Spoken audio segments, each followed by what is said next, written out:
الله الله الله الله الله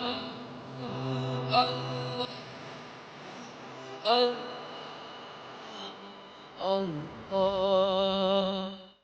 أعوذ بالله من الشيطان الرجيم. بسم الله الرحمن الرحيم. إن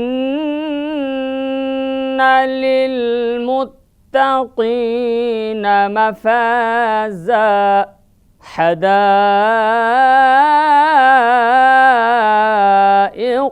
وأعنابا وكواعب أترابا وكأسا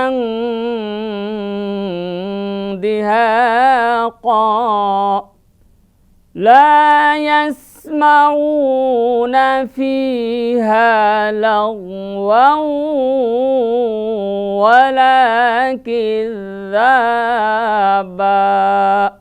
صدق الله العلي العظيم.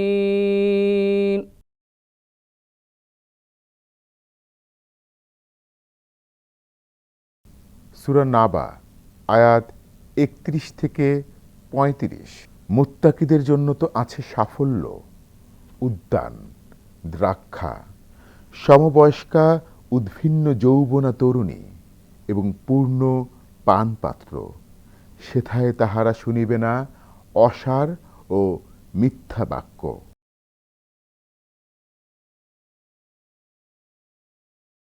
আল্লাহ রাব্বুল আলামিন বলেন, ইন্না লিল মুত্তাকিনা মাফাজা।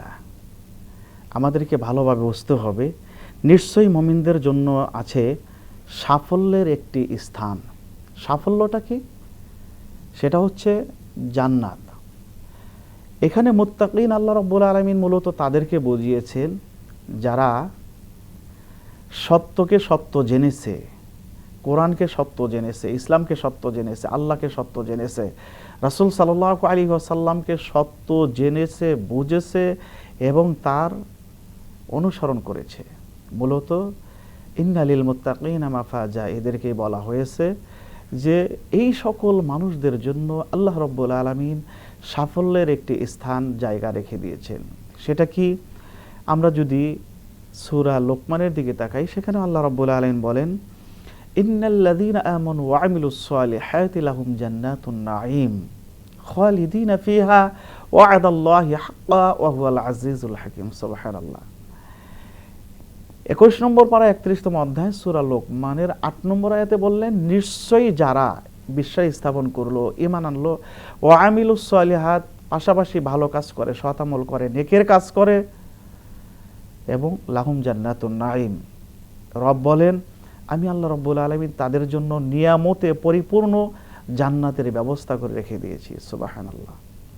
খালিদিনা ফিহা, সেখানে তারা অবস্থান করবে, প্রবেশ করবে অনন্তকাল। সেখানে কখনো তাদেরকে বের করে দেওয়া হবে না ওই জায়গা থেকে।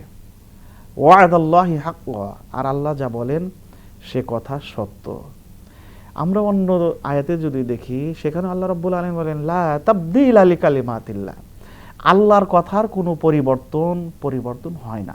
আল্লাহ যেটা বলেছেন সেটাই সত্য। আর আল্লাহ রাব্বুল আলামিন শুধুমাত্র ঈমানদারদের সাথেই ওয়াদা করেছেন, অন্য কারোর সাথে নয়।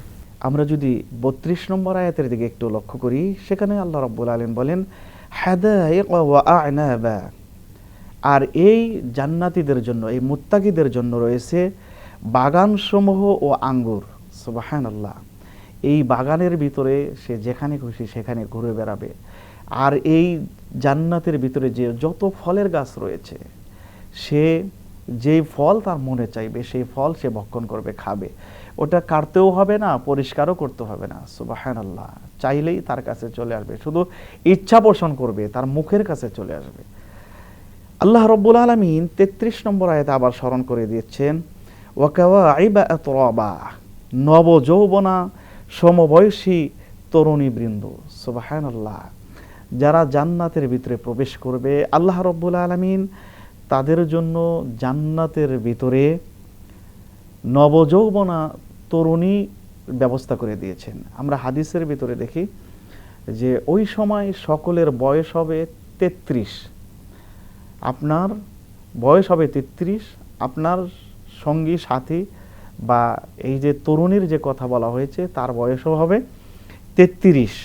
আল ওয়াকিয়ার 37 নম্বর আয়াতেও একই কথা বলেছেন, উরুবান আতরাবা, তারা হবে নিজের স্বামীর প্রতি আসক্ত ও তাদের সমবয়স্কা।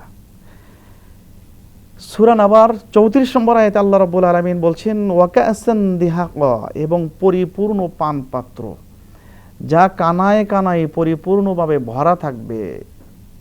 আব্বাস রাদিয়াল্লাহু তাআলা আনহু বলেন সেটা এমন একটি পাত্র মানে পরিপূর্ণভাবে ভরপুর থাকবে। সুবহানাল্লাহ।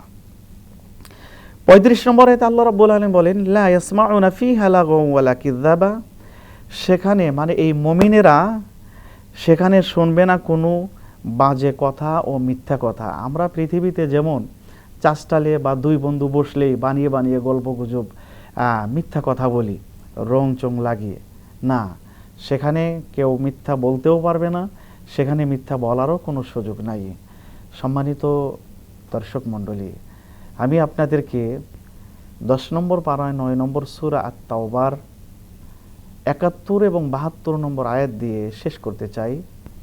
আল্লাহ রাব্বুল আলামিন 71 নম্বর আয়াতে বলেন ওয়াল মুমিনুনা ওয়াল মুমিনাতু বা'দুহুম আউলিয়া ওয়া বা'দ, এই মুমিন পুরুষ আর মুমিন নারী এরা হচ্ছে একে অপরের সহযোগী বা পরস্পরের বন্ধু। এদের 1 নম্বর গুণ হলো ইয়া'মুরুনা বিল মা'রুফ, তারা মানুষদেরকে সৎ কাজের আদেশ দেয়। ওয়ায়ানহাউনা আনিল মুনকার, আর পাপের যত ছিদ্র পথ আছে সেগুলো বন্ধ করে দেয় এবং মানুষকে অন্যায় অপরাধ থেকে বিরত রাখে। ওয়ায়ুকিমুনাস সালাহ, নিজেরা সালাত কায়েম করে। ওয়ায়ুতুনাজ যাকাত, যাকাত আদায়ের ব্যাপারে তারা কর্মতৎপর থাকে।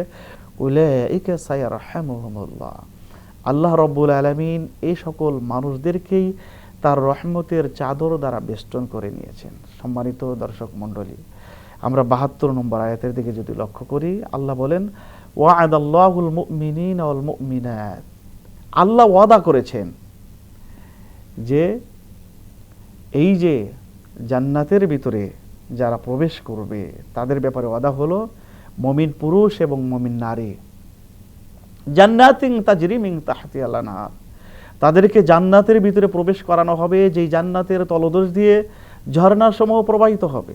ওয়া মাসাকিন তাইয়্যিবাত, এবং সেই জায়গায় তাদের জন্য থাকবে বাসগৃহ।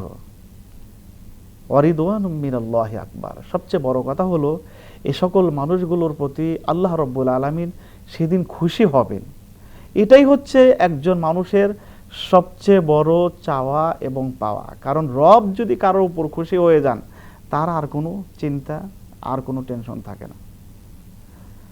যালিকাল ফাউজুল আযীম, আর সেটা হবে মুমিনদের জন্য সবচেয়ে বড় সফলতা এবং সবচেয়ে বড় পাওয়া। সম্মানিত প্রিয় ভাইয়েরা, আল্লাহ রাব্বুল আলামিন সূরা আল ইমরানে বলেছেন ওয়াইন্নামা তুওয়াফানা উজুরাকুম ইয়াওমাল কিয়ামাহ ফামান যুহজিহা আনিন নার ওয়া উদখিলাল জান্নাতা ফাকাদ ফাজ। ওয়াইন্নামা তুওয়াফানা উজুরাকুম ইয়াওমাল কিয়ামাহ, কিয়ামতের দিন প্রত্যেকটা মানুষকে তার পাওনা তাদেরকে পরিপূর্ণভাবে বুঝিয়ে দেওয়া হবে। সেই তো সৌভাগ্যবান যাকে আল্লাহ রাব্বুল আলামিন জাহান্নাম থেকে মুক্ত করে জান্নাতের ভিতরে প্রবেশ করাবে। সম্মানিত দর্শক মণ্ডলী, সূরা নাবার 31 থেকে 35 নম্বর আয়াতে তেলাওয়াত এবং সরল অনুবাদ এবং সংক্ষিপ্ত আলোচনায় আমরা যতটুকু জানতে পেরেছি, বুঝতে পেরেছি, এর উপরে যদি আমরা আমল করি তাহলে পৃথিবীর এপারে আমাদের জন্য আছে মৃত্যু, ওপারে আল্লাহ রাব্বুল আলামিন আমাদের জন্য রেখে দিয়েছেন জান্নাত। আমি যদি আপনাদেরকে আরেকটা আয়াত স্মরণ করে দিতে চাই, আল্লাযী খালাকাল মাউতা ওয়াল হায়াতা লিয়াবলুয়াকুম আইয়ুকুম আহসানু আমালা, সূরা মুলকের 2 নম্বর আয়াতে বলেন আল্লাহ রাব্বুল আলামিন মানুষের জন্য জীবন এবং মৃত্যু এজন্য সৃষ্টি করেছেন আহসানু আমালা, তোমাদের মধ্যে আমল, কার আমল অধিক সুন্দর। সম্মানিত দর্শক মণ্ডলী, আসুন আমরা আমাদের এই ছোট্ট জীবনে শিরিক মুক্ত ঈমান, বিদাত মুক্ত আমল করার জন্য চেষ্টা করি, আর আমরা যেন সেই সৌভাগ্যবান জান্নাতীদের অন্তর্ভুক্ত হতে পারি। আল্লাহ রাব্বুল আলামিন আমাদের সকলকে সেই তৌফিক দান করুক। সকলের সুস্বাস্থ্য কামনা করে এখানেই শেষ করছি। আসসালামু আলাইকুম ওয়া রাহমাতুল্লাহি ওয়া বারাকাতুহু।